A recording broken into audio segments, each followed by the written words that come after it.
நாம் கேட்கக்கூடிய துவா அல்லது நமக்காக வேண்டி யாரோ ஒருவர் கேட்கக்கூடிய துவா நம்முடைய வாழ்க்கையின் மிகப்பெரிய திருப்புமுனைக்கு காரணமாக ஆகிவிடும்.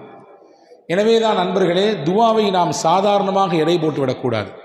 நாம் கேட்கக்கூடிய துவாவாகட்டும் அல்லது நமக்காக வேண்டி யாரோ ஒருவர் கேட்கக்கூடிய துவாவாகட்டும், நல்ல துவாக்களை பெறுவதற்கு நாம் முயற்சிக்க வேண்டும். நல்ல துவாக்களை அதிகமாக அல்லாஹ்விடத்திலே கேட்க வேண்டும். ரசூலுல்லாஹ் சொன்னார்கள், பாருங்கள், உங்களுக்கு நான் ஒரு விஷயம் சொல்லுகிறேன், நீங்கள் உங்களால் எடுத்து நடக்க முடியுமா என்று பாருங்கள். மா யுன்ஜீக்கும் மின் அதுவிக்கும் வயதருலக்கும் அர்ஸாக்கும். உங்கள் எதிரிகளை நீங்கள் வெல்லுவதற்கு அதுதான் மிகப்பெரிய ஆயுதம். உங்களுக்கான ரிஸ்கை இழுத்து கொண்டு வருவதற்கு அதுதான் பெரிய ஆயுதம். நீங்கள் உழைக்கிறீங்க, கஷ்டப்படுறீங்க, பல்வேறு விதமான முயற்சிகளை போடுகிறீர்கள், எல்லாம் சரிதான். உங்களுக்கான ரிஸ்கை இழுத்து கொண்டு வருவது நான் சொல்லக்கூடிய விஷயம். அதே போன்று நீங்கள் யாரை எதிரி என்று நினைக்கிறீர்களோ அவர்களை வெல்வதற்கு நான் சொல்லக்கூடிய இந்த ஆயுதத்தை விட பெரிய சக்தி ஒன்றும் கிடையாது அப்படின்னு சொல்லிட்டு ரசூலுல்லாஹ் சொன்னாங்க, ததுஊனல்லாஹ ஃபீ லைலத்திக்கும் வ நஹாரிக்கும். உங்கள் இரவு பகல் பாராமல் உங்கள் ரப்பிடத்திலே கையேந்துங்கள். இதுதான் உங்கள் ரிஸ்கை உங்களுக்கு கொண்டு வந்து சேர்க்கும். உங்கள் எதிரி யாரோ அவனுடைய உள்ளத்திலே அச்சத்தை உங்களை பற்றி ஏற்படுத்தும். எது? நீங்க கேட்கக்கூடிய துஆ தான், நீங்க கேட்கக்கூடிய அந்த பிரார்த்தனை தான். ஃபஇன்ன துஆ சிலாஹுல் மூமின். ஒரு மூமினுடைய பேர் ஆயுதம் எது என்றால் பிரார்த்தனை தான், துஆ தான் என்று பெருமானார் ஸல்லல்லாஹு அலைஹி வஸல்லம் கற்றுத்தந்தாங்க. எனவே அன்பர்களே, பல நேரங்களிலே துஆக்கள் நம் முன்னோர்களுக்கு மிகப்பெரிய திருப்புமுனையாக இருந்திருக்கிறது. நமக்கெல்லாம் தெரியும், முகமது நபியை எதிர்த்த மக்காவின் தலைவர்களிலே முதன்மையானவர், முக்கியமானவர் யார் என்றால் உமர். உமர் எதிர்த்தார். எந்த அளவிற்கு எதிர்த்தார் என்றால் அவருடைய வரலாறு வருகிறது, கத்தியை தூக்கி கொண்டு முகம்மதின் தலையை வெட்டப் போறேன் என்று போனார். ஒன்று இந்த ஊரில் நான் இருக்க வேண்டும், இல்லது முகம்மது இருக்க வேண்டும். என்ன ஏடகணமாக பேசியிருக்காராமா, முன்னோர்களுடைய அந்த வழியை எல்லாம் தூற்றி பேசுகிறாராமா, அவரை நான் வெட்டப் போகிறேன் என்ற ஆவேசத்தோடு போனார்.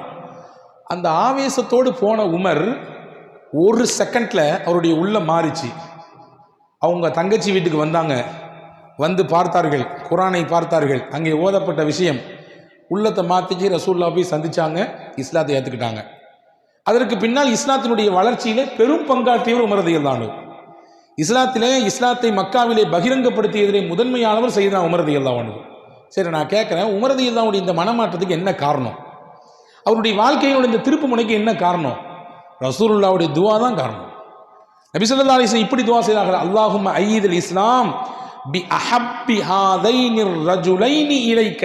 யா அல்லாஹ், நான் 2 பேரை இப்படி சுட்டி காட்ட போகிறேன். இந்த 2 பேரில் உனக்கு யாரை பிடிக்குமோ அவரை கொண்டு இந்த சத்திய இஸ்லாத்தை நீ பலப்படுத்துவாயாகன்னு சொன்னாங்க ஸல்லல்லாஹு அலைஹி வஸல்லம். 2 பேர் ரசூலுல்லாஹ் சுட்டி காட்டினாங்க. யாரு? ஒன்று உமர், இன்னொரு அபுல் ஹிகம், அதாவது அபு லஹப். இந்த 2 பேர்ல உனக்கு யாரை பிடிக்குமோ அவரை கொண்டு இந்த சத்திய இஸ்லாத்தை நீ பலப்படுத்துவாயாக என்று துவா செய்தார்கள். நேத்து துவா செய்தார்கள், இன்னைக்கு உமர் இஸ்லாத்தை ஏற்றுக்கிட்டார். நேத்து துவா செய்தார்கள். இவர் இஸ்லாத்தை ஏற்றுக்கணுன்ற மனம் வரும் பொழுது அவர்களுடைய தங்கையின் வீட்டிலே உட்கார்ந்து குரானை சொல்லிக் கொடுத்த ஒரு சஹாபி சொன்னார்கள், உங்களை பத்தி நேத்தான் ரசூலுல்லாஹ் துவா செஞ்சாங்க, அல்லாஹ் எப்படி கபூல் செஞ்சா பாருங்க. அப்படி அல்லாஹ் எப்படி உங்களுடைய வாழ்க்கையிலே அதை உண்மையாக்கி விட்டான் பாருங்கள் என்று சொன்னார்கள் அந்த சஹாபி தோழர். எனவே உமர் ரலியல்லாஹு அன்ஹுடைய வாழ்க்கையின் திருப்புமுனை நாயகத்தின் துவா. இஸ்லாம் கடுமையாக எதிர்க்கப்பட்டது மக்காவின் மண்ணிலே, மதினாவுக்கு போன பிறகும் எதிர்க்கப்பட்டது. பல்வேறு இளைஞர்களை இஸ்லாம் சந்தித்தது. உச்சகட்டமான இளைஞர்களில் ஒன்றுதான் நாளைக்கு நம்ம சந்திக்க இருக்கிற பத்ர் யுத்தம், நாளைய தினம். அந்த பத்ர் யுத்தத்திலே சஹாபாக்கள் வெறும் 313 சஹாபாக்கள், எதிரணியிலே ஆயிரக்கணக்கான நபர்கள். எல்லா ஆயுதமும் அங்கே அந்த பகுதியில் இருக்குது. இங்கே எல்லாவற்றிலும் குறைவு. ரசூலுல்லாஹி ஸல்லல்லாஹு அலைஹி வஸல்லம் அன்னவர்கள் யுத்தம் நடந்து கொண்டிருக்கிற சமயத்திலே கூடாரத்திலே நெத்தியை பூமியில் வைத்துக்கொண்டு அல்லாஹ்விடத்திலே சஜிதாவிலே துவா செய்து கொண்டிருந்தார்கள். அலி ரலியல்லாஹு சொல்றாங்க, நான் ரசூலுல்லாஹ்க்கு ஏதோ ஆயிருமோன்னு பயந்து போய் உள்ள பார்த்தேன். விசல்லாசா யா ஹய்யு யா கய்யூம், யா ஹய்யு யா கய்யூம் என்ற துவாவை சத்தமாக சொல்லி அல்லாஹ்விடத்திலே கேட்டுக்கொண்டிருந்தார்கள். 3 தடவை நான் பார்த்தேன். 3 தடவையும் தலையை அவர்கள் உயர்த்தவே இல்லை, அல்லாஹ்விடத்திலே துவா செய்து கொண்டே இருந்தார்கள். சையதுனா அபூபக்கர் ரலியல்லாஹு அன்ஹு ரசூலுல்லாஹ் சொன்னாங்க, வல்லாஹு ல யன்சுரன்னக்கல்லாஹ் வல யுப்கி வல யுபய்யிதன்னக்கல்லாஹ் அல் வஜ்ஹக. யா ரசூலல்லாஹ், நீங்கள் கேட்கக்கூடிய இந்த துவாவை அல்லாஹ் நிச்சயம் ஏற்றுக்கொள்வான், உங்களுக்கு உதவி செய்வான், உங்கள் முகத்தை வெளிச்சமாக்குவான். உங்கள் முகத்திற்கு சந்தோஷத்தை கொண்டு வந்து தருவான். இந்த போர் நமக்கு சாதகமாகத்தான் முடியும் நபியே, உங்கள் துவா நிச்சயம் பொய்ப்பித்து போவாது, அது மறுக்கப்படாத நபியே என்று ஹஜ்ரத் அபூபக்கர் ரலியல்லாஹு அன்ஹு ஆறுதல் சொன்னதாக ஹதீஸில் வந்திருக்கிறது. பத்ர் யுத்தம் குறைந்த எண்ணிக்கையை கொண்டு, குறைந்த ஆண்பலங்களை கொண்டு, குறைந்த ஆயுதங்களை கொண்டிருந்த முஸ்லிம்கள் வெற்றி பெற்றார்கள் என்றால் அல்லாஹுவின் நாட்டம் என்பதோடு சேர்த்து முக்கியமாக நாயகத்தினுடைய ஒப்பற்ற துவா, அந்த துவா, நாயகத்தினுடைய அந்த அழுகை, அவர்களுடைய கண்ணீர், அதுவெல்லாம் பத்ர் யுத்தத்திற்கு ஒரு வெற்றியை வாங்கி தந்ததற்கு முக்கியமான காரணம். எனவே அன்பு பெருமக்களே, வாழ்க்கையினுடைய டேர்னிங் பாயிண்ட், திருப்பு முனையாக நமக்கு அமைவதிலே துவா என்பது மிக முக்கியமாக பங்காற்றுகிறது. எனவேதான் ஹஜ்ரத் மூசா அலைஹிஸ்ஸலாம் கேட்ட துவாவை இன்றைக்கு நாம் ஓதின வசனங்களிலே அல்லாஹ் ஒரு இடத்திலே சொல்கிறான். மூசா அலைஹிஸ்ஸலாம் இருந்தது எகிப்திலே. அந்த எகிப்திலிருந்து மதியன் என்ற நகரத்திற்கு அவர்கள் வந்தார்கள். ஏன் வந்தார்கள்? பின்னால் ஒரு காரணம். என்ன காரணம்? சண்டை போட்டுக் கொண்டிருந்த 2 பேருக்கு இடையிலே சமாதானம் செய்ய போனார்கள். சமாதானம் செய்ய போகும்பொழுது ஒருத்தர் லைட்டாக ஒரு தட்டு தட்டினாங்க. அடியை தாக்கு பிடிக்காம அவன் இறந்து போயிட்டான். இறந்து போனதற்கு பிறகு பேச்சு அப்படியே இவரை கொண்டவர் யார் என்று தெரியவில்லையே என்று அப்படியே பரவுகிறது. மறுநாள் அந்த சம்பவம் நடந்த 2வது நாள், நேற்று யார் ஒருத்தன் கூட சண்டை போட்டுருந்தானோ அதே ஆள் இன்னொருத்தன் கூட சண்டை போட்டுருக்கிறான். மூசா அலைஹிஸ்ஸலாம் புரிஞ்சுட்டாங்க, நம்ம போய் தடுத்து இந்த காரியத்தை சரி செய்யலாம்னு நினைச்சோம், ஒருத்தர் அடித்தோம், அவன் செத்து போயிட்டான், அல்லாஹ் நம்ம தௌபா செஞ்சுக்கிட்டோம். இவன் மறுபடியும் சண்டை போடுறான்னா இவன் தான் பிரச்சனை, இவன் தான் ஒவ்வொருத்தண்டையாக போய் வம்பிழுக்கிறது. ஏப்பாங்க வா என்று கூப்பிட்டு பேசக்கூடிய சமயத்தில் அவன் சொன்னான், நேற்று ஒருத்தனை அடித்து கொன்னியே, அதே மாதிரி என்னையும் நீ கொன்ன போறியா அப்படின்னு கேட்டான். இந்த வார்த்தை சத்தமாக சொன்னவுடன் சுற்றி இருந்த மக்கள் எல்லாம் திரும்பி பார்த்தார்கள். இப்போ நேற்று இறந்து போனதுக்கு காரணம், ஒருத்தன் இறந்து போனதுக்கு காரணம் இவர் தான் என்று எல்லாருடைய பார்வையும் மூசாவின் மீது படுகிறது. மூசா அலைஹிஸ்ஸலாமுக்கு இப்பொழுது அல்லாஹ்வினுடைய உத்தரவு, இந்த இடத்தை விட்டு கடந்து போகணும் அப்படின்னு சொல்லி எகிப்திலிருந்து கிளம்புகிறார்கள். மதியனுக்கு போக வேண்டும். எப்படி போவது? வழி என்ன சாதனம்? எதுவுமே இல்லை. அல்லாஹ்வின் மீது தவக்கல் வைத்து செல்கிறார்கள். போனார்கள். போய் மதியன் தேசத்திற்கு இறங்கினார்கள். யாருமே ஆள் அரவம் இல்லாத இடம். அந்த இடத்திலே சில மக்கள் தங்களுடைய ஆடு ஒட்டகங்களுக்கு தண்ணீர் கொடுத்துட்டு இருக்கிறாங்க. அதை நின்று வேடிக்கை பார்த்துட்டே இருக்கிறாங்க. ஓரத்தில் 2 பெண்கள் ஓரமாக நிற்கிறார்கள். அந்த பெண்கிட்ட போய் மூசா அலைஹிஸ்ஸலாம் கேட்டாங்க, நீங்கள் மட்டும் ஏன் இங்கே நிற்கிறீங்க? எல்லாரும் அங்கே போய் தண்ணி பிடிச்சிட்டு இருக்காங்களே. அந்த 2 பெண் பிள்ளைகளும் சொன்னார்கள், அந்த கூட்டம் போனதுக்கு பின்னாடி தான் நாங்கள் தண்ணி பிடிப்போம், ஆண்களோடு கலக்க மாட்டோம், நாங்கள் தனியாகத்தான் போய் பிடிப்போம். சரி, வேற எதுவுமே கிணறே இல்லையா? அங்கே தண்ணி பிடிக்கிறதுக்கு இருக்குது, ஒரு பாலடைந்த கிணறு. அந்த கிணத்தினுடைய மூடியை திறக்கிறதே ரொம்ப கஷ்டம். எங்கே இருக்கு காட்டுங்க. நேராக மூசா அலைஹிஸ்ஸலாம் போனாங்க.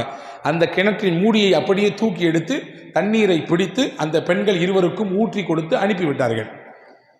வரலாற்றில் எழுதுறாங்க தஃப்சீரில், அந்த மூடியை 10 பேர் சேர்ந்தால் தான் தூக்க முடியுமா. ஆனால் மூசா அலைஹிஸ்ஸலாம் ஒத்த ஆளாக தூக்குனாங்க. இந்த 2 பெண்களும் வீட்டுக்கு எப்பொழுதுமே தாமதமாக போகக்கூடியவர்கள். அன்னைக்கு ரொம்ப சீக்கிரமாக வந்துட்டாங்க. அவருடைய தகப்பனார், அவரும் ஒரு நபி, வயதானவர். அந்த நபிக்கு பெயர் ஷுஐப்.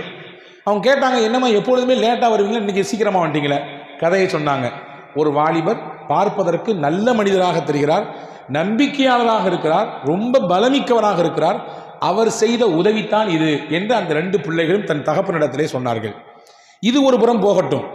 மூசா அலைஹிஸ்ஸலாம் இந்த நன்மையை செய்து முடித்துவிட்டு அல்லாஹ்விடத்திலே துவா செய்தார்கள். என்ன துவா செய்தார்கள்? அதுதான் இன்று அல்லாஹ் குர்ஆனிலே சொல்கிறான். அதுதான் இன்னைக்கான நமக்கான செய்தி. ரப்பி இன்னி லிமா அன்ஸல்த இலைய மின் கைரின் ஃபகீர். யா அல்லாஹ், என் மீது சுமத்தப்பட்ட இந்த குற்றத்தினாலே உன்னுடைய நாட்டத்தை நாடி நான் இதோ வந்துவிட்டேன். இப்பொழுது எனக்கு எதுவுமே இல்லை, தங்குவதற்கு இடம் இல்லை, உடுத்துவதற்கு இந்த ஆடையை தவிர்த்து வேறு எதுவும் இல்லை, உண்ணுவதற்கு இலை தலைகளை தவிர வேறு எதுவும் இல்லை. இப்பொழுது நீ எனக்கு எந்த நலவை கொடுத்தாலும் அதன் பக்கம் ரொம்ப தேவையானவன் நான். வைத்துக் கொள்ளுங்கள், ஊர் தெரியாது, பாஷை தெரியாது, எந்த ஒரு அறிமுகமும் இல்லாத ஒரு பகுதி, நாம் போய் தனியாக மாட்டிக்கொண்டோம். இப்பொழுது நம்முடைய மனநிலை எப்படி இருக்கும்? பாஷையும் தெரியாது, அறிமுகமான அவர்களும் இல்லை, எங்கே போய் இறங்கணும், எங்கே போய் சேரணும், இருந்த அட்ரஸ் ஃபுல்லாக தொலைஞ்சு போச்சு, எதுவும் இல்லாமல் இருக்கிறோம். இப்பொழுது நம்முடைய மனநிலை எப்படி இருக்கும்? இதோடு மூசா அலைஹிஸ்ஸலாமை கற்பனை பண்ணுங்கள். மூசா அலைஹிஸ்ஸலாம் அல்லாஹ்விடத்திலே கேட்டார்கள், யா அல்லாஹ், இப்போ எனக்கு என்ன கொடுத்தாலும் எனக்கு தேவை, எப்படியாவது எனக்கு வழிகாட்டு என்று கேட்டார்கள். இந்த துவாவின் பரக்கத் வரலாற்றில் எழுதுறாங்க, ஆசிரியர் பெருமக்கள் சொல்லித் தருவார்கள். வாழ்க்கையில் ஒரு மனிதன் எதையெல்லாம் தேடுவானோ எல்லாவற்றையும் அல்லாஹ் இந்த துவாவை கொண்டு அல்லாஹ் நிறைவேற்றி தருவான். மூசாவுக்கு மட்டுமல்ல, நமக்கும். வேலை இல்லாமல் திண்டாட்டத்தோடு நிறைய பிள்ளைகள் இன்றைக்கு இருக்கிறார்கள். உள்ளபடியே நம்பிக்கையோடு இந்த துவாவை அவர் ஓதி வருவாரையானால் நல்ல வேலை வாய்ப்பை அல்லாஹ் கொடுப்பான். திருமணம் முடியாமல், ஜோடிகள் அமையாமல், வரன்கள் அமையாமல், ஆண் பிள்ளைகளுக்கு பெண் பிள்ளைகள் அமையாமல், அல்லது பெண் பிள்ளைகளுக்கு ஆண் மகன்கள் அமையாமல் வருத்தப்பட்டு கொண்டிருக்கக்கூடிய அந்த தம்பதிகள் அல்லது அந்த பிள்ளைகளை பெற்றெடுத்த பெற்றோர்கள் இந்த துவாவை தொடர்ச்சியாக ஓதினால் அல்லாஹ் நல்ல வரன்களை ஏற்படுத்தி தருவான். அதே போன்று கல்வியை தேடி, பொருளாதாரத்தை தேடி, வியாபாரத்தினுடைய விருத்தியை தேடி என்னென்ன வேண்டுமோ உலகத்தில் அதையெல்லாம் உள்ளத்தில் வைத்துக்கொண்டு இந்த துவாவை ஒருவர் நம்பிக்கையோடு ஓதினால் அதை அல்லாஹ் நிறைவேற்றி தருவான். ஏனென்றால் மூசா அலைஹிஸ்ஸலாம் இந்த துவாவை ஓதினார்கள். ஓதியதுதான் அவர்களுடைய வாழ்க்கையின் திருப்பு முனை. எதுவுமே இல்லாமல் நின்ற மூசா அலைஹிஸ்ஸலாமுக்கு முதலில் அங்கே ஷுஐப் அலைஹிஸ்ஸலாம் கூட்டு விடுறாங்க. உங்களுக்கு ஹெல்ப் பண்ணாங்கல்ல, அந்த வாலிபரை போய் கூட்டுவாங்கன்னு சொல்லி அந்த 2 பெண்களில் ஒரு பிள்ளை அனுப்பி வச்சாங்க.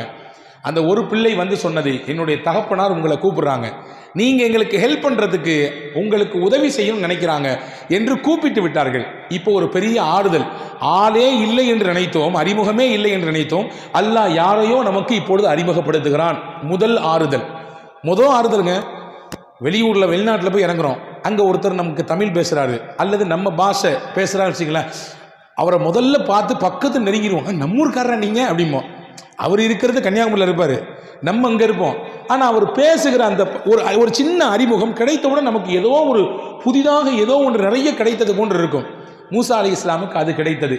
போனார்கள். போன உடனே விவரத்தை ஃபுல்லாக சொன்னாங்க, நான் இப்படி வந்தேன்னு சொல்லி. சரி பரவாயில்ல, நீங்கள் இங்கே தங்கலான்னு சொன்னாங்க. 2வது இடம் கிடச்சி போச்சு. மட்டும் இல்லை, உங்களுக்கு நான் வேலை கொடுக்குறேன்னு சொன்னாங்க ஹஜ்ரத் ஷுஐப் அலைஹிஸ்ஸலாம். என்னுடைய வீட்டிலே நீங்கள் வேலை செய்யலாம், 8 ஆண்டுகள் வேலை செய்யலாம். வேலை செய்தால் அதோடு மட்டும் உங்களை நிப்பாட்ட மாட்டேன், உங்களை என் மருமகனாக ஆக்கிக் கொள்கிறேன், உங்களுக்கு கல்யாணம் முடிச்சு தருகிறேன். என்னுடைய 2 பிள்ளைகளில் ஒன்றை சொன்னார்கள். திருமணமானது. வரலாற்றில் எழுதுறாங்க, இந்த மதியன் தேசத்திற்கு மூசா அலைஹிஸ்ஸலாம் வரும் பொழுது வெறும் மூசாவாக வந்தார்.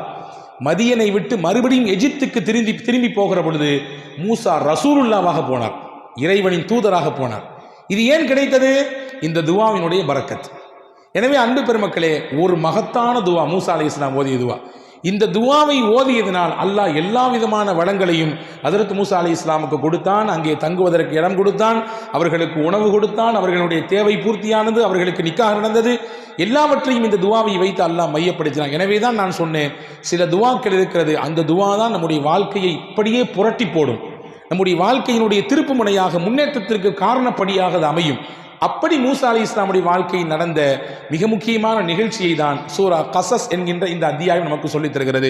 அன்பு பெருமக்களே, இந்த நிகழ்ச்சியிலிருந்து நான் உங்களுக்கு சொல்லக்கூடிய விஷயம் என்னவென்றால், எதை நாம் நாடி இருக்கிறோமோ, என்ன வேண்டும் என்று நாடி இருக்கிறோம், நம்ம பிள்ளைக்கு நல்ல ஒரு எதிர்காலம் அமையணும், வீட்டை கட்டி முடிக்கணும், நம்ம பிள்ளைக்கு கல்யாணத்தை பண்ணணும், நம்ம வியாபாரத்தை முன்னேற்றப்படுத்தணும், என் பிள்ளைக்கு நல்ல படித்து முடிச்சிருக்காரு, ஒரு வேலை வாய்ப்பு அமையணும், நல்ல கல்வியில் உயர்ந்து நிற்கணும், எது உண்டோ அதை உள்ளத்தில் ஆழ் மனதில் விதைத்து நம்பிக்கையோடு இந்த துவாவை ஓதி வந்தால் நிச்சயம் அந்த காரியத்தை அல்லாஹ் கைகூடச் செய்வான் என்பதை அறிஞர்களும் வரலாற்று ஆசிரியர்களும் திருக்குர்ஆனுடைய விரிவுரையாளர்களும் சொல்லித் தருகிறார்கள்.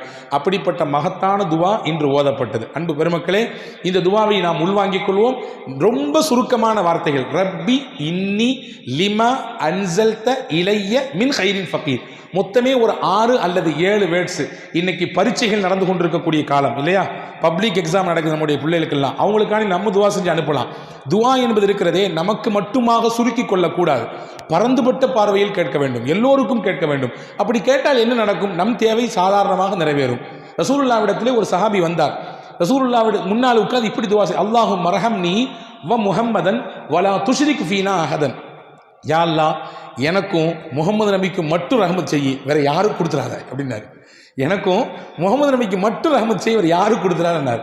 ரசூல் ஸல்லல்லாஹு அலைஹி வஸல்லம் வந்து பக்கத்தில் ஒரு தட்டி, என்னப்பா இது துவால இப்படியா கஞ்சத்தனம் காட்டுறது? எல்லாத்துக்கும் விசாலமாக அல்லாஹ் ரஹமத்தை தரப்போறான், எல்லாம் தரப்போறான், இதில் என்ன நீ சுருக்கி கேட்குறான்? எல்லாம் விசாலமாக கேள அப்படின்னு சொல்லி ஹஜ்ரத் ரசூலுல்லாஹி ஸல்லல்லாஹு அலைஹி வஸல்லம் சொல்லிக் கொடுத்ததாக வரலாற்று குறிப்பிருக்கிறது. எனவே ஹதீஸிலே வந்திருக்கிறது, ஒரு மனிதர் இன்னொரு சகோதரருக்காக வேண்டி துவா செய்தால் மலக்கை அல்லாஹ் நியமிப்பான். பக்கத்திலே நியமித்த அந்த மலக்கு சொல்வார், யா அல்லாஹ், இவர் இந்த நபருக்காகவே நீ துவா செய்கிறார், இவருக்கு நீ என்னவெல்லாம் கொடுப்பாயோ எல்லாத்தையும் கொடு. யா அல்லாஹ், இவர் இந்த மனிதரின் நோய் நீங்குவதற்காகவே நீ கையேந்திருக்கிறார். யா அல்லாஹ், அவர் கஷ்டப்படுறாரு, கஷ்டத்தில் இருக்காரு, அவர் நோயில் அவதிப்படுறாரு, அவர் நோயை நீக்கிரு, அவருடைய கடனை நீக்கிரு, அவருடைய கஷ்டத்தை போக்கிரு என்று ஒருவர் துவா செய்தால் மலக்கு பக்கத்திலே உட்கார்ந்து சொல்லுவார், யா அல்லாஹ், அந்த கஷ்டத்தை, அந்த நோயை, அந்த சிரமத்தை இவருக்கு கொடுக்காத. ஏன்னா இவர் இன்னொருத்தர் கேட்டு இருக்காரு, இன்னொருத்தருடைய சிரமம் நீங்க கேட்கிறார், இவருக்கு நீ கொடுக்காதே அல்லாஹ் என்று மலக்கு சொல்லுவார் என்று ஹஸரத் ரசூலுல்லாஹி ஸல்லல்லாஹு அலைஹி வஸல்லம். எனவே துஆ இருக்கிறது மகத்தான ஆயுதம். எக்கச்சக்கமான நபிமார்கள் துஆவை கொண்டுதான் இந்த சமூகத்திலே மிகப்பெரிய மாற்றத்தை ஏற்படுத்தியிருக்கிறார்கள். இன்னைக்கு இருக்கக்கூடிய காலகட்டத்திலே முஸ்லிம் உம்மத் செய்ய வேண்டிய பிரதான விஷயம் துஆ.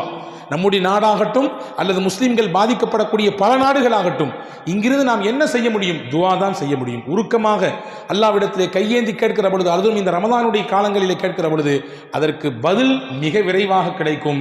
மூசா அலைஹிஸ்ஸலாமின் வரலாறும் அதை தான் நமக்கு சொல்லித் தருகிறது. வல்ல ரஹ்மான் அல்லாஹ் இதுபோன்று உண்டான நல்ல துஆக்களை உள்வாங்கிக் கொண்டு நம் வாழ்க்கையிலே எடுத்து நடக்கக்கூடிய நல்ல பாக்கியத்தை அல்லாஹ் உங்களுக்கும் எனக்கும் எல்லா மக்களுக்கும் அல்லாஹ் வழங்குவானாக.